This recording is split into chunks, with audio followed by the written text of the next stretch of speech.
সাবেক IGP Shahidul Mamun, diamond ওয়ার্ল্ডের দিলীপ কুমার আগরওয়াল গ্রেফতার।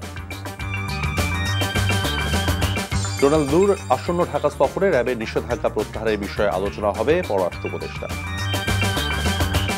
আজ থেকে সব হাসপাতালে দেয়া হবে স্বাভাবিক চিকিৎসা সেবা, চিকিৎসকদের সব কর্মসূচি প্রত্যাহার। ইউক্রেনে রুশ মিসাইল হামলায় সেনা সদস্য সহ ৫১ জন নিহত, আহত ২৭১।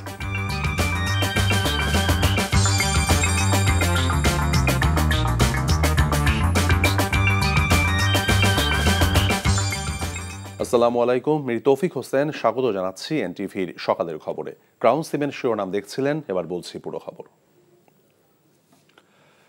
সাবেক আইজিপি AKM শহীদুল হক এবং আব্দুল্লাহ আল মামুনকে গ্রেফতার করেছে আইনশৃঙ্খলা বাহিনী।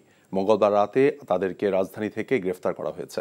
গ্রেফতারের পর তাদের ডিবি কার্যালয়ে নেওয়া হয়েছে। জানা গেছে তাদের সেখানে প্রাথমিক জিজ্ঞাসাবাদ করা হবে। ছাত্র জনতার আন্দোলনে তাদের কি ভূমিকা ছিল এ বিষয়ে জানতে চাওয়া হবে। শেখ হাসিনা সরকারের পতনের পর দায়ের করা বেশ কয়েকটি মামলায় তাদের আসামি করা হয়েছে। তবে কোন মামলায় তাদের গ্রেফতার দেখানো হয়েছে সে সম্পর্কে এখনো নিশ্চিত হওয়া যায়নি। শহীদুল হক ২০১৪ সালের ৩১ ডিসেম্বর থেকে ২০১৮ সালের ৩১ জানুয়ারি পর্যন্ত আইজিপির দায়িত্ব পালন করেন। আর চৌধুরী আব্দুল্লাহ আল মামুন ২০২২ সালের ৩০ সেপ্টেম্বর থেকে গত ৭ আগস্ট পর্যন্ত আইজিপির দায়িত্ব পালন করেন। ডায়মন্ড ওয়ার্ল্ডের ব্যবস্থাপনা পরিচালক দিলীপ কুমার আগরওয়ালকে গ্রেফতার করেছে র্যাব। মঙ্গলবার দিবাগত রাতে রাজধানী গুলশান এলাকা থেকে তাকে গ্রেফতার করা হয়। রাত ৯টা থেকেই গুলশানের ডায়মন্ড ওয়ার্ল্ড প্রতিষ্ঠানে অভিযান চালায় র্যাব। এর আগে মঙ্গলবার বিকেলে পুলিশের অপরাধ তদন্ত বিভাগ এক বার্তায় জানায়, সোনা ও হীরা চোরাচালানের অভিযোগে ডায়মন্ড ওয়ার্ল্ড এবং এর সাথে সংশ্লিষ্ট ব্যক্তিদের বিরুদ্ধে অনুসন্ধান শুরু করেছে সিআইডির financial crime unit. Dilip Kumar আগরওয়ালের বিরুদ্ধে বিদেশ থেকে চোরাচালানের মাধ্যমে সোনা ও হীরা আমদানির নামে বিদেশে অর্থ পাচার, প্রতারণা এবং জালিয়াতির অভিযোগ রয়েছে। এছাড়াও দিলীপ কুমার আগরওয়াল প্রতারণার আশ্রয় নিয়ে বিভিন্ন জেলায় নামমাত্র শোরুমের মাধ্যমে প্রকৃত ডায়মন্ডের বদলে বিশেষ ধরনের কাচের টুকরোকে ডায়মন্ড হিসেবে বিক্রি করেছেন বলে অভিযোগ রয়েছে। তিনি কেন্দ্রীয় আওয়ামী লীগের শিল্প বাণিজ্য বিষয়ক উপকমিটির সদস্য।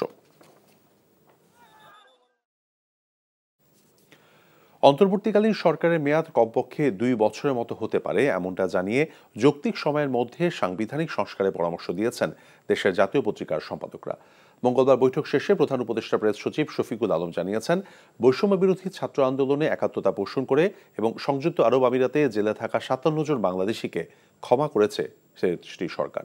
আর সম্পাদক পরিষদের সভাপতি মাহফুজ আনাম জানিয়েছেন, গণমাধ্যম কর্মীদের নামে যেন যত্রতত্র মামলা না হওয়া এবং মিডিয়া নিষ্পেষণের কালাকানুন বাতিলের দাবি জানিয়েছেন সম্পাদকরা। আরও জানাচ্ছেন মুসলিমুল হাসান। রাষ্ট্রীয় অতিথি ভবন যমুনায় প্রধান উপদেষ্টা ডক্টর মোহাম্মদ ইউনূসের সঙ্গে বৈঠক করেন দেশের শীর্ষস্থানীয় ২০টি জাতীয় পত্রিকার সম্পাদক। প্রায় ১.৫ ঘণ্টার এই সভায় নির্বাচন কমিশন, মানবাধিকার কমিশন, দুর্নীতি দমন কমিশন সহ সাংবিধানিক প্রতিষ্ঠানগুলোর প্রয়োজনীয় সংস্কারে জাতীয় ঐক্যমত গড়ে তোলার কথা উঠে আসে। আমরা চাই যে বাংলাদেশে একটা জাতীয় ঐক্য স্থাপিত হোক। সেই সাথে মাহফুজ আনাম জানান, যেসব আইনে সাংবাদিক নিপীড়নের ধারা আছে সেগুলো বাদ দেওয়া সহ স্বাধীন গণমাধ্যম প্রতিষ্ঠায় বেশ কিছু প্রস্তাব দেয় সম্পাদক পরিষদ। সাংবাদিকদের ব্যাপারে যে এরকম যত্রতত্র খুনের মামলা হচ্ছে, এটা যেন বন্ধ হয়। মিডিয়া নিষ্পেষণে যতগুলো কালো আছে সেগুলোর, যেমন digital security act, cyber security act, এই ধরনের আইন যেন অ্যাটলিস্ট এই মুহূর্তে ঘোষণা হয় যে এগুলোতে সাংবাদিকের নিপীড়নের যেসব অধ্যায়গুলো আছে এগুলো কার্যত হবে না, এবং এটার রিফর্মটা ওনারা সময় নিয়ে এটা করবেন। পরে ফরেন সার্ভিস একাডেমিতে ব্রিফিংয়ে প্রধান উপদেষ্টার প্রেস সচিব শফিকুল আলম বলেন, সম্পাদকরা যৌক্তিক সময়ের মধ্যে বিচার বিভাগ সহ রাষ্ট্রের গুরুত্বপূর্ণ ক্ষেত্রগুলোতে সংস্কারের প্রস্তাব দেন। উনি বাংলাদেশের যারা টপ এডিটর সবাইকে জিজ্ঞেস করেছেন, আপনারাই বলেন যৌক্তিক সময়টা কতটুকু বা কি কি কাজ করতে হবে, বেসিক মিনিমাম কাজটা কতটুকু। সবাই বলেছেন যে মিনিমাম ২ বছর বা ২ বছর একটু কম যাতে এই গভর্নমেন্টের মেয়াদ হয়। একজন লিডিং এডিটর বলেছেন যে it should be between 2 and 3 years। অনেকে আবার দেখেছেন যে না, যেই এজেন্ডাটা বা যেই ধরনের রিফর্ম ক্যারি আউট করতে হবে, তো আগেই আসলে টাইমটা ঠিক করে দেওয়াটাও যায় না। সবাই বলেছেন যে রিফর্মগুলো খুবই করা উচিত যাতে বাংলাদেশের ইনস্টিটিউশনগুলো শক্ত হয়।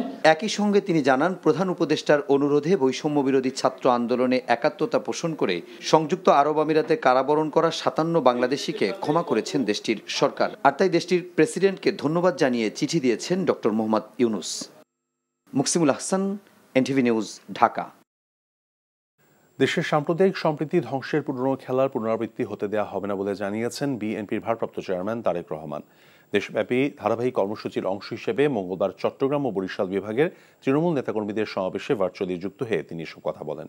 মানুষের ধর্মীয় বিশ্বাসকে অপব্যবহার করে এলাকায় ধর্মীয় স্থানকে যারা রাজনৈতিক উদ্দেশ্যে ব্যবহার করেছে তাদের রাজনৈতিক প্রজ্ঞা দিয়ে প্রতিহত করার পরামর্শ দেন তিনি বলেন, ভৌগোলিক অবস্থান ভিন্ন হলেও সবার একটাই পরিচয়, সবাই বাংলাদেশি। তৃণমূল নেতাকর্মীরা অতীতে যেমন সংকটকালে দলের পাশে ছিলেন, আগামীতেও আস্থা এবং ভালোবাসা অর্জন করে বিএনপি দেশের মানুষকে নতুন ও পরিবর্তিত বাংলাদেশ উপহার দিতে পারবে বলে আশাবাদ জানান তিনি। কর্মীদের আত্মতুষ্টিতে না থেকে জনগণের পাশে থাকার আহ্বান জানান বিএনপির ভারপ্রাপ্ত চেয়ারম্যান। মানহানির অভিযোগে দায়ের করা 5 মামলা থেকে খালাস পেয়েছেন বিএনপি চেয়ারপারসন বেগম খালেদা জিয়া। বিএনপির আইনজীবীদের অভিযোগ, 4 বছর আগে বাদী মৃত্যুবরণ করলেও এতদিন হয়রানি করতেই মিথ্যা এসব মামলা ঝুলিয়ে রাখা হয়েছিল। আর তার বিরুদ্ধে নাইকো দুর্নীতি মামলার পরবর্তী শুনানি 8 সেপ্টেম্বর। রিপোর্ট করছেন আপেল শাহরিয়ার। 2016 সালের 6 জানুয়ারি সাবেক প্রধানমন্ত্রী খালেদা জিয়ার বিরুদ্ধে মুক্তিযুদ্ধে শহীদদের সংখ্যা, শহীদ বুদ্ধিজীবীদের নিয়ে মন্তব্যের জেরে মানহানি মামলা করেন এবি সিদ্দিক নামে এক ব্যক্তি। এরপর বিএনপি চেয়ারপারসনের বিরুদ্ধে আরও 3টি মানহানি মামলা করেন একই ব্যক্তি। 2016 সালের 30 আগস্ট জন্মদিন পালনের তারিখ নিয়ে তার বিরুদ্ধে আরেকটি মামলা করেন জহিরুল ইসলাম নামের আরেকজন। মঙ্গলবার ঢাকা মহানগর হাকিম আদালতে 5 মামলায় খালেদা জিয়ার খালাস চেয়ে আবেদন করেন আইনজীবীরা। রাজনৈতিকভাবে হেয় করার জন্য এসব মামলা করা হয় বলেও জানান তারা। আওয়ামী লীগের আমলে ম্যাডাম খালেদা জিয়ার বিরুদ্ধে কোনো মামলা করার জন্য কোনো স্যাংশনের প্রয়োজন হতো না। দীর্ঘদিন পর আদালতের কাছে আমরা বিষয়টা লিখিতভাবে অবহিত করেছি। বিজ্ঞ আদালত ম্যাডামের 5টি মামলায় তাকে খালাস দিয়েছেন। অন্যদিকে সাক্ষী উপস্থিত না থাকায় খালেদা জিয়ার নাইকো দুর্নীতি মামলার পরবর্তী শুনানি 8 সেপ্টেম্বর নির্ধারণ করে আদালত।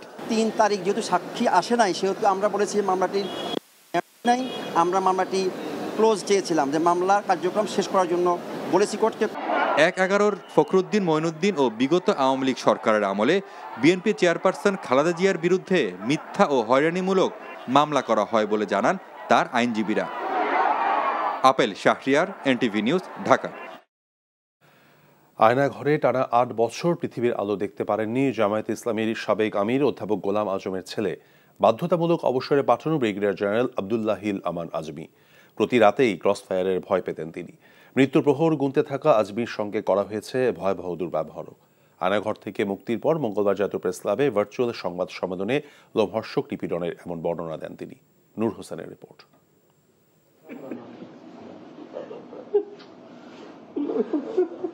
জামায়াতে ইসলামীর সাবেক আমির প্রয়াত অধ্যাপক গোলাম আজমের ছেলে ব্রিগেডিয়ার জেনারেল আবদুল্লাহিল আমান আজমি 2016 সালে গুমের শিকার হয়ে দীর্ঘ 8 বছর আয়নাঘরে ছিলেন। সেখান থেকে মুক্তি পাওয়ার 25 দিন পর জাতীয় প্রেস ক্লাবে ভার্চুয়াল প্রেস ব্রিফিংয়ে আনুষ্ঠানিকভাবে গুম ও আয়নাঘরের ভয়ঙ্কর দিনগুলোর বর্ণনা দেন তিনি। আমি তো তখন মৃত্যুর আশঙ্কা করছি। আমি গাড়িতে জিজ্ঞাসা করেছিলাম, আপনারা কি আমাকে ক্রস ফায়ারের জন্য নিয়ে যাচ্ছেন? তো আমার পাশে থেকে একজন বললো, না, আমাদের উপরস্থ কর্তৃপক্ষ আপনাদের কথা বলবে, কথা বলা শেষ হলে আপনাকে দিয়ে যাবো আমরা। রাতে আমাকে দিয়ে গেল। আমি নামাজ আসার আগে পড়েছিলাম। ভোর রাতের দিকে আমি টয়লেটে গিয়ে তাহাজ্জুদ ওযু করে সে তাহাজ্জুদ নামাজ পড়লাম, ফজর নামাজ পড়লাম। আমার রুম থেকে আমাকে টয়লেটে নিয়ে যাওয়ার পথে প্রায় 50 কদম যেতে হতো। আমার 2 হাত বেঁধে, চোখ বেঁধে, তারপর মুখোশ পরিয়ে আমাকে নিয়ে যেত।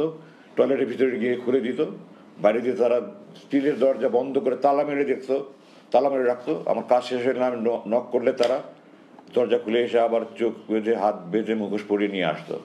আয়নাঘরের অমানবিক নির্যাতনের কথা বলতে গিয়ে বারবার কান্নায় ভেঙে পড়েন বাংলাদেশ সেনাবাহিনীর সাবেক চৌকসেই কর্মকর্তা। আমি আশেপাশের বিভিন্ন সেলকে চিৎকার, চেঁচামেচি, আহাজারি, বিলাপ, আমার বুক ফেটে যেত। তখন আমার কষ্ট যে তাদের কষ্ট আর বেশি হতো। আমি আল্লাহকে দোয়া করতাম, আল্লাহ তুমি এই মজলুম ব্যক্তিদেরকে সাহায্য করো, আল্লাহ তুমি তাদেরকে ধৈর্য সহকারে শক্তি দাও, তাদের পরিবারের প্রতি রহম করো, আল্লাহ তুমি মজলুমদেরকে মুক্তি দাও। সারা রাত বিলাপ করছে, সারা রাত কান্নাকারি করছে, সারা রাত আহাজারি করছে, চিৎকার চেঁচামেচি করছে। এগুলো সহ্য করার মতো নয়। প্রতি রাতে ক্রসফায়ারের আতঙ্কে থাকতেন জানিয়ে আজমি বলেন, পরিবারের সদস্যদের ওপরও অমানবিক নির্যাতন করা হয়েছে। 22 আগস্ট 2016 সালে রাতের ভাত খাচ্ছিলাম। আপনারা ক্ষমা করবেন, আমার মা নিয়ে কথা বলতে গেলে আমি আবেগ থামাতে পারি না। আমার মা ছিলেন আমার জীবনের শ্রেষ্ঠ বন্ধু। আমার মা আমার জন্য এই পুরো 3 বছর কাঁদতে কাঁদতে আমাকে নাকে দেখে চলে গেছে। এই জালেমরা, আমার বাবা মারা গেছে, আমার বড় 5 ভাইকে আসতে যায়নি, আমার মা মারা গেছে, 6টা ছেলে, একজনের সামনে ছিল না, আমি মায়ের অন্ধর লাঠে ছিলাম, আমার জন্য কাঁদতে কাঁদতে হাহাকার করে মা চলে গেছে, আমাকে আসতে যায়নি। গুম খুনের সঙ্গে জড়িত সবার বিচার নিশ্চিতের পাশাপাশি ভবিষ্যতে কেউ যেন গুমের শিকার না হয় সেজন্য ব্যবস্থা নিতে সরকারের প্রতি আহ্বানও জানান ব্রিগেডিয়ার আজমি। আর যেন কোনো মায়ের বুক খালি না হয়। নূর হোসেন, এনটিভি নিউজ, ঢাকা। সাবেক স্বরাষ্ট্রমন্ত্রী আসাদুজ্জামান খান কামাল ও তার পরিবারের নামে 300 কোটি টাকার অবৈধ সম্পদ অর্জনের প্রমাণ পেয়েছে দুর্নীতি দমন কমিশন। পাশাপাশি সংস্থাটির অনুসন্ধানে আরও 200 কোটি টাকার বেশি মানি লন্ডারিং সংক্রান্ত অপরাধের প্রমাণ পেয়েছে সংস্থাটির অনুসন্ধান টিম। তারও পরিবারের বিরুদ্ধে সব মিলিয়ে আপাতত 300 কোটি টাকার বেশি দুর্নীতির প্রমাণ মিলেছে, যার মধ্যে ব্যাংকের নগদ অর্থ, ঢাকায় ফ্ল্যাট ও জমি রয়েছে। অনুসন্ধানে তাদের ব্যাংক হিসেবেই 100 কোটি টাকার বেশি অর্থের সন্ধান মিলেছে।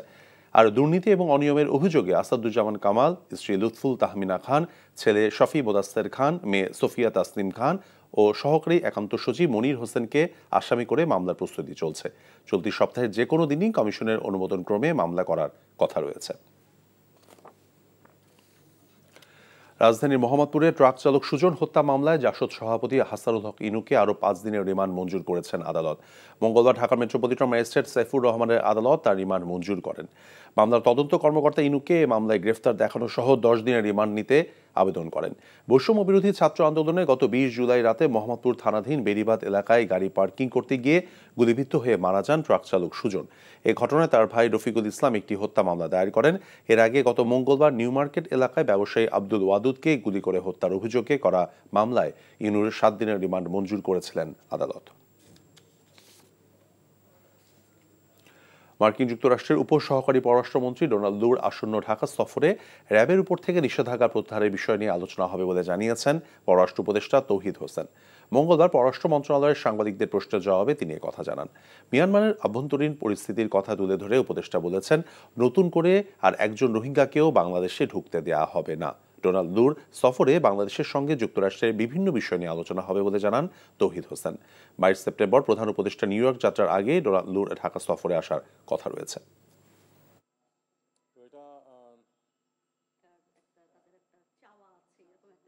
ডোনাল্ড লুর আসলে শুধু লুর সফর না, তার সাথে একটা টিমও আসবে। লু বরং রিলেটিভলি কম সময় এখানে থাকবেন, কিন্তু তার টিম, ট্রেজারির এবং টিম মেম্বাররা যারা আছে তারা বিভিন্ন অন্যান্য প্রতিষ্ঠানের সাথেও মিটিং করবে এবং সেখানে এটা আসলে পারস্পরিক স্বার্থ সংশ্লিষ্ট বিষয় নিয়েই কথা হবে। আমাদের প্রায়োরিটি হচ্ছে যে আর্থিক যে ব্যবস্থাটি আছে, বাণিজ্যের প্রশ্ন আছে, এগুলি সবগুলি নিয়ে আলাপ আলোচনা হবে। রিমান্ডে থাকা অবস্থায় ডিবি কার্যালয়ে অসুস্থ হয়ে পড়ায় সাবেক সংসদ সদস্য হাজি সেলিমকে ঢাকা মেডিকেল হাসপাতালে ভর্তি করা হয়েছে। মঙ্গলবার দিবাগত রাত 12:15টায় তাকে হাসপাতালে নিয়ে যাওয়া হয়। কলেজ ছাত্র খালিদ হত্যা মামলায় 5 দিনের রিমান্ডে ছিলেন তিনি। 1 সেপ্টেম্বর রাতে রাজধানী বংশাল এলাকা থেকে আইনশৃঙ্খলা বাহিনীর হাতে আটক হন তিনি। আদালতে হাজি করে 10 দিনের রিমান্ড আবেদন করা হলে বিচারক 5 দিনের রিমান্ড মঞ্জুর করেন। তার বিরুদ্ধে জমি দখল, চাঁদাবাজি, হত্যাসহ নানা অপকর্মের অভিযোগ রয়েছে। যেখানেই চাঁদাবাজির সিন্ডিকেট সেখানেই রুখে দাঁড়ানোর আহ্বান জানান বৈষম্য বিরোধী ছাত্র আন্দোলনের সমন্বয়করা। তারা বলেন, আগে যে চাঁদাবাজ সিন্ডিকেট ছিল তা এখন নতুন আরেকটি রাজনৈতিক দলের মাধ্যমে চাঁদাবাজি করছে। মঙ্গলবার রাতে রাজু ভাস্কর্যের সামনে শপিং মল এবং মার্কেটে সিন্ডিকেট ও চাঁদাবাজির প্রতিবাদ করায় ঢাকা বিশ্ববিদ্যালয়ের সাংবাদিক সমিতির সভাপতি আলী সাদি ভুইয়া সহ বেশ কয়েকজনের উপর হামলার প্রতিবাদে ছাত্র জনতার বিক্ষোভ সমাবেশে কথা বলেন তারা। এ সময় মানুষকে জিম্মি করে অতি মুনাফা লোভীদের সিন্ডিকেটের বিরুদ্ধে রুখে দাঁড়ানোর আহ্বান জানানো হয়। বিভিন্ন সমিতির নামে যে সিন্ডিকেট রয়েছে তা থেকে দেশের মানুষ মুক্তি চায় উল্লেখ করে সমন্বয়করা বলেছেন, সিন্ডিকেট না ভাঙলে বৈষম্য দূর হবে না।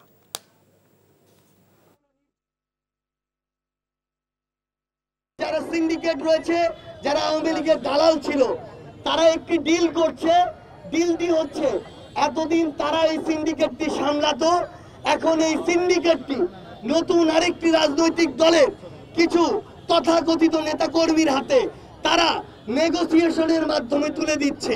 যেভাবে ফ্যাসিস্ট সরকারকে আমরা বর্ডার ক্রস করে পাঠিয়েছি, আমরা ঠিক এই চাঁদাবাজ, দুর্নীতিবাজ, সিন্ডিকেট যারা লালন করে পোষণ করে যে কোনো রাজনৈতিক দলের হোক না কেন, তাদেরকে আমরা ঠিক সেভাবে আমরা আইনের হাতে সোপর্দ করে দিব। আওয়ামী লীগ সরকারের আমলে জ্বালানি খাত সহ মেগা প্রকল্পের অনিয়ম খুঁজে বের করবে দেশের অর্থনীতির অবস্থা নির্ণয় নবগঠিত শ্বেতপত্র কমিটি। মঙ্গলবার 12 সদস্যের কমিটির বৈঠক শেষে এই কথা জানান শ্বেতপত্র কমিটির প্রধান দেবপ্রিয় ভট্টাচার্য। তিনি বলেন, বৃহস্পতিবার থেকে বিদেশে অবস্থানরত বাংলাদেশি বিশেষজ্ঞদের সাথে আলোচনায় বসবে কমিটির সদস্যরা। অর্থনৈতিক অবস্থা স্থিতিশীল করতে সবার দায়িত্ব বন্টন করে দেওয়া হয় এই কমিটিতে। আগামী 2 মাসের মধ্যে কমিটির কাজ শেষ হবে বলেও জানান দেবপ্রিয়।